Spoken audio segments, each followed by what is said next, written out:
আজকে রান্না করব পঞ্চফোড়ন দিয়ে ডিমের ডালনা। এভাবে কখনো ডিম রান্না করে আগে কেউ খেয়েছে কিনা জানি না, তবে একবার যদি এইভাবে ডিম রান্না করে খাওয়া হয় তাহলে হাত চেটে পুটে খেতে হবে। কড়াইতে জল আর ডিম দিয়ে সিদ্ধ হতে দিয়েছি। যতক্ষণে ডিমটা সিদ্ধ হচ্ছে আমি এখানে মশলাটা তৈরি করে নেব। প্যানে দিয়ে দিচ্ছি 1 চামচ জিরা, হাফ চামচ ধনিয়া, হাফ চামচ সরিষা, 3টা শুকনো লঙ্কা, 3টা কাঁচা লঙ্কা আর দিয়ে দিচ্ছি আদা, এর সাথে সামান্য নুন দিয়ে দিচ্ছি। এবার এগুলোকে হালকা ভেজে নেব। ঝালের পরিমাণটা নিজেদের পছন্দ মতো কম বেশি বাড়িয়ে নিতে পারেন, যে যেমন ঝাল খেতে পছন্দ করেন। মশলাটা শিলনোড়ায় বেটে নিয়েছি। এদিকে ডিমগুলো সিদ্ধ হয়ে গেছে। এবার ডিমগুলোর খোসা ছাড়িয়ে নেব।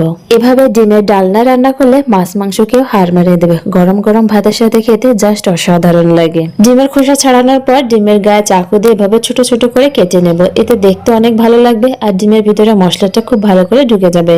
ডিমগুলো ভেজে নেওয়ার সময় যাতে কড়াইতে লেগে না যায় তার জন্য কড়াইটাকে একদম ধোয়া ওঠা গরম করে নিয়েছি। তারপর সরিষার তেল দিয়ে সাথে সামান্য নুন দিয়ে তেলটাকে কড়ার চারপাশে ভালো করে লাগিয়ে নিয়েছি। এভাবে কড়াইটাকে গরম করে নিলে ডিমগুলো ভেজে নেওয়ার সময় একদমই ডিম কড়াইতে লেগে যাবে না। এবার এই তেলের ভিতরে হলুদ গুঁড়ো দিয়ে দেবো আর হলুদ গুঁড়ো দেওয়ার সাথে সাথে ডিমগুলো দিয়ে দিতে হবে। হলুদটা যাতে পুড়ে না যায় তার জন্য ডিমটা সাথে সাথে দিয়ে দিতে হবে। আর হলুদটা পুড়ে গেলে কিন্তু খেতে একদমই ভালো লাগবে না, তেতো লাগবে। গরম তেলের ভিতরে যদি নুন আর হলুদ গুঁড়ো দিয়ে ডিমগুলো ভেজে নেন, ভাজা ডিমের দারুণ একটা কালার আসে। দুপুরের গরম গরম ভাতের সাথে যদি এভাবে ডিমের ডালনাটা রান্না করে দেন, এক পদে পুরো প্লেট খালি হয়ে যাবে। ডিমগুলো ভাজা হয়ে গেছে, এগুলোকে এবার নামিয়ে নেব। এবার ওই তেলের ভিতরে দিয়ে দিচ্ছি সামান্য পরিমাণে জিরা, কালো জিরা, ধনিয়া, হিং আর থেতো করে রাখা রসুন।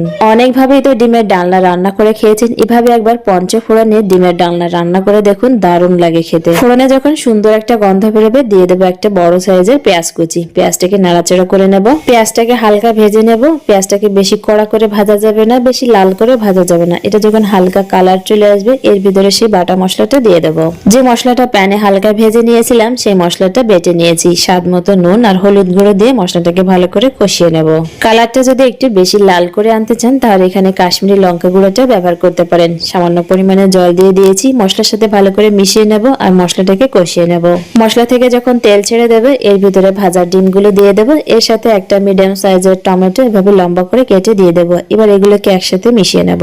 ডিম আর টমেটোটাকে মশলার সাথে একটু কষিয়ে নেওয়ার পর এর ভিতরে পরিমাণ মতো জল দিয়ে দেব। আমার এই রেসিপিটা কে কোথা থেকে দেখছেন কমেন্টে অবশ্যই জানাবেন। ভালো লাগলে লাইক, কমেন্ট, শেয়ার করে দেবেন। আমার ইউটিউব এবং ফেসবুক চ্যানেলে নতুন হয়ে থাকলে চ্যানেলটিকে সাবস্ক্রাইব এবং ফলো করে পাশে থাকবেন। অবশ্যই বাড়িতে একবার ট্রাই করবেন। ঝোলটা যখন ঘন হয়ে আসবে এর ভিতরে সামান্য পরিমাণে ধনেপাতা কুচি দিয়ে মিশিয়ে নেব। এবার এগুলোকে নামিয়ে নেব। একঘেয়েমি ডিম রান্না যখন খেতে একদমই ভালো লাগে না, এভাবে ডিমের ডালনাটা রান্না করে নিই। এটা খেতে ভীষণ ভালো লাগে। গরম ভাতের সাথে তো জাস্ট অসাধারণ লাগে খেতে। হাতের কাছে যখন মাছ মাংস থাকবে না, এভাবে পঞ্চফোড়ন দিয়ে ডিমের ডালনাটা ট্রাই করতে পারেন।